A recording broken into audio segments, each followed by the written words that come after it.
Hi! Welcome to Rajesh బాబాయ్ కథలు. ఇప్పుడు మనం చెప్పుకోబోయే కథ వివేకవర్ధనుని తెలివి. వివేకవర్ధనుని తెలివి. ఈ కథని చెప్పుకుందామా మరి? అనగనగనగా ఉజ్జీవపురం అనే ఒక గ్రామంలో వివేకవర్ధనుడు అనే ఒక వ్యాపారి ఉండేవాడు. అతడు చాలా తెలివైనవాడు, సమయస్ఫూర్తి కలిగినవాడు. అతడు తన వ్యాపారాన్ని దినదినాభివృద్ధి చేసి ధనాన్ని బాగా సంపాదించాడు. ఒక పెద్ద భవనాన్ని కూడా కట్టుకున్నాడు. తాను వివాహం కూడా చేసుకున్నాడు. చాలా సంతోషంగా జీవిస్తూ ఉన్నాడు. ఒకరోజు అతనికి తన చిన్ననాటి స్నేహితుడు, ప్రాణ స్నేహితుడు సుధాముడు గుర్తుకు వచ్చాడు. ఇద్దరం చదువు పూర్తయిన తర్వాత ఎవరి గ్రామాలకు వాళ్ళు వచ్చేసాము. తాను వ్యాపారంలో పడిపోయి అతన్ని పూర్తిగా మర్చిపోయాడు. తన ప్రాణ స్నేహితుడు సుధాముడు ఎలా ఉన్నాడో తెలుసుకోవాలి, అతన్ని కలవాలి అని చెప్పేసి అనుకున్నాడు వివేకవర్ధనుడు. అతని గురించి వాకప్ చేశాడు. సుధాముడు చింతవారిపాలెం అనే ఒక గ్రామంలో ఉన్నాడని తెలుసుకున్నాడు. ఆ గ్రామం వీరి ఊరి నుంచి 20 మైళ్ళ దూరం ఉంటుంది. అప్పట్లో ప్రయాణ సాధనాలు లేవు. వెళ్తే కాలినడకలో వెళ్ళాలి, లేకపోతే ఎడ్ల బండిపై వెళ్ళాలి. అప్పట్లో 20 కిలోమీటర్లు అంటే పెద్ద దూరమే కాదు. తాను మరుసటి రోజు ఉదయమే బయలుదేరుతానని చెప్పి తన భార్యకి చెప్పాడు. భార్య అతనికి దారిలో తినడం కోసం ఆహారాన్ని కట్టించింది. అతను ఉదయాన్నే బయలుదేరాడు. వెళ్తూ ఉండగా మధ్యాహ్న సమయం అయింది. బాగా ఆకలి పెరిగిపోయింది. ఒక చెట్టు కింద కూర్చొని తన భార్య ఇచ్చిన ఆహారాన్ని భుజించాడు. అక్కడే పంటకాలంలో పారుతున్న మంచినీటిని తాగి ఆ చెట్టు కింద కొంతసేపు విశ్రాంతి తీసుకున్నాడు. మరలా అక్కడి నుంచి ప్రయాణం కొనసాగించాడు. సాయంత్రానికి ఆ ఊరు చేరాడు. అంటే అప్పుడు సమయము 5 గంటలు అవుతూ ఉంది. అతనికి ఎదురుగా ఒక వ్యక్తి కనిపించాడు. అతన్ని అడిగాడు, ఇది చింతవారి పాలెమేనా అని చెప్పేసి. అతను, మీరెవరో ఎక్కడో సుదూరం నుంచి వచ్చారు, ఈ ఊరు వారు అయినట్లేదు, మీకు ఈ ఊరిలో ఎవరు కావాలి అని చెప్పేసి అడిగాడు. ఈ ఊరిలో సుధాముడు అనే నా ప్రాణ స్నేహితుడు ఉన్నాడు, అతన్ని కలవటానికి నేను వచ్చాను అని చెప్పేసి వివేకవర్ధనుడు అతనితో చెప్పాడు. సుధాముడా, అతను కూడా నాకు స్నేహితుడే, రండి మీకు చూపిస్తానంటూ అతని ఇంటి దగ్గరికి తీసుకొని వెళ్ళాడు. ఒక విశాలమైన స్థలంలో ఒక పూరి గుడిసె వేయబడి ఉంది. ఇదే సుధాముని ఇల్లు, మీరు లోపలికి వెళ్ళండి, నేను వస్తాను అంటూ అతను వెళ్ళిపోయాడు. వివేకవర్ధనుడు లోపలికి వెళ్ళగానే ఇద్దరు అక్కడ ఉన్న చిక్కుడు పాదులకి నీరు పోస్తూ పాదులు చేస్తూ ఉన్నారు.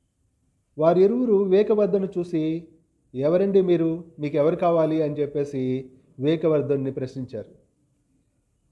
సుధాముడి ఇల్లు ఇదేనా అని చెప్పేసి అన్నాడు.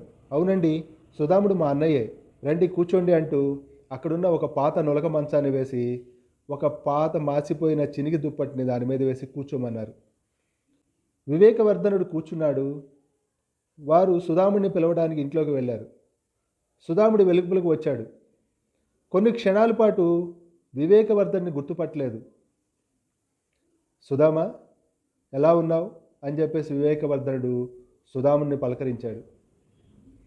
అతని గొంతుని గుర్తుపట్టిన సుధాముడు, వివేక, ఎన్నాళ్ళైందిరా నిన్ను చూసి, ఎలా ఉన్నావు, నీ కుటుంబంలో అందరూ బాగానే ఉన్నారు కదా అని చెప్పేసి వాళ్ళిద్దరూ కూర్చొని కుశల ప్రశ్నలు వేసుకుంటూ సమయం ఎంత గడిచిపోయిందో కూడా తెలియలేదు. సుధాముడు భార్య వచ్చి, ఏమండి మీ మిత్రుడికి మాటలతోనే కడుపు నింపుతారా, భోజనం చేసే అవకాశం ఏమైనా ఇస్తారా అని, వెళ్ళి కాళ్ళు చేతులు కడుక్కుని రండి అని చెప్పేదాకా వీళ్ళు ఈ లోకానికి రాలేదు. ఎందుకంటే ఎప్పుడో చిన్నప్పుడు కలిసిన ప్రాణ స్నేహితులు కలుసుకుంటే వారి మధ్య ఎంత ఆప్యాయత నిండి ఉంటుందో మనం చెప్పలేం. ఇద్దరు కాళ్ళు చేతులు కడుక్కొని భోజనానికి ఉపక్రమించారు. భోజనం చేసిన తర్వాత వీరిద్దరికీ ఇంటి బయట ఆరు బయట మంచాలు వేశారు. మళ్ళీ వాళ్ళ యొక్క మాటలు కొనసాగినాయి. అలా ఎంతసేపు మాట్లాడుకున్నారో నిద్రలోకి ఉపక్రమించేశారు. వారికే సమయం తెలియలేదు. ఉదయాన్నే లేచిన వివేకవర్ధనుడు తాను వారి యొక్క ఆర్థిక పరిస్థితి చూసి, ఇక్కడ ఉంటే ఇంకా వీళ్ళకి నేను భారం అవుతాను, నేను బయలుదేరుతాను సుధామ అని చెప్పేసి వివేకవర్ధనుడు సుధాముతో చెప్తాడు. అప్పుడు సుధాముడు, మిత్రమా, నువ్వు మరొక 2 రోజులు నా గృహంలోనే ఉండాలి అని చెప్పేసి పట్టుబడతాడు. సుధాముడి తమ్ముళ్ళు కూడా మీరు మరొక 2 రోజులు ఇక్కడే ఉండండి అని చెప్పేసి బలవంత పెట్టడంతో వారి యొక్క మాటని కాదనలేక ఉండటానికి వివేకవర్ధనుడు ఒప్పుకుంటాడు. ఈ అన్నదమ్ములకి వీరు ఏ పని చేయరు. ఆ ఇంటిలో ఉన్న చిక్కుడు పాదుల యొక్క నుండి వచ్చిన చిక్కుడిని విత్తన కాయలను కోసుకొని సంతలో అమ్ముకొని వాటితోనే ఈ జీవనం సాగిస్తూ ఉన్నారు. ఇప్పుడు కూడా ఈ మిత్రుడికి భోజనం పెట్టడం కోసం ఆ చిక్కుడుకాయలు తీసుకెళ్లి సంతలో అమ్మి అక్కడ వచ్చిన డబ్బుతో సరుకులు కొనుక్కొచ్చి ఇంటికి తీసుకొని వచ్చారు. అలా 2 రోజులు వివేకవర్ధనుడు గడిపాడు. రెండో రోజు ఎవరు సుధాముడు తన తమ్ముళ్ళు ఎవరు నిద్ర లేకముందే లేచి ఆ పెరట్లోకి వెళ్ళి ఆ పెరట్లో ఉన్న ఆ చిక్కుడు పాదులన్నిటినీ పీకివేసి ఎవరికీ తెలియకుండా అక్కడి నుంచి పారిపోయి తన ఊరికి వచ్చేశాడు వివేకవర్ధనుడు. ఉదయమే లేచిన సుధాముడు తన మిత్రుడు కనిపించలేదు. పెరట్లోకి వచ్చి చూస్తే చిక్కుడు పాదులన్నీ కూడాను పెరికిపోయి వేయబడి ఉన్నాయి. అవన్నీ చూసిన సుధాముడికి అతని తమ్ముళ్ళకి వివేకవర్ధనుడి మీద ఎక్కడ లేని కోపం వచ్చింది. తనకు బతుకు జీవనానికి ఆధారమైన చిక్కుడు పాదులన్నీ కూడా నాశనం చేశాడు. పిలిచి ఆతిథ్యం ఇచ్చి భోజనాన్ని పెట్టినందుకు నీ మిత్రుడు భలే పనిచేశాడు అని చెప్పేసి సుధాముడు తిట్టుకున్నాడు. ఇక చేసేదేమి లేక అన్నదమ్ములు ముగ్గురు కూడా పనికి వెళ్ళడం ప్రారంభించారు. అలా కొన్ని నెలలకి సంవత్సరాలకే వారి యొక్క ఆదాయం పెరిగింది. వారి సంపాదనతో వారి పూరి గుడిస స్థానంలో మంచి భవంతిని నిర్మాణం చేసుకున్నారు. వారందరూ కూడా చాలా సంతోషంగా జీవిస్తూ ఉన్నారు. సుధాముడికి వివేకవర్ధనుడు అనుక్షణం గుర్తొస్తూ ఉండేవాడు. ఎందుకంటే సోమరులై ఉన్న మా అన్నదమ్ముల్ని ప్రయోజకులను చేసిన సుధాముడు కనిపిస్తే అతనికి కృతజ్ఞతలు చెప్పాలి అని చెప్పేసి సుధాముడు అనుకుంటూ ఉండేవాడు. కొన్ని సంవత్సరాల తర్వాత వివేకవర్ధనుడు తన మిత్రుడు ఎలా ఉన్నాడో చూడాలని మళ్ళీ ఆ గ్రామానికి వచ్చాడు. ఆ ఇంటి ముందుకు రాగానే అక్కడ పెద్ద భవంతి చూశాడు. వివేకవర్ధనుడు చూసిన సుధాముడు పరుగు పరుగున వచ్చి సుధాముడి చేతులు పట్టుకొని, మిత్రమా, నువ్వు మా కుటుంబానికి ఎంత మేలు చేశావు.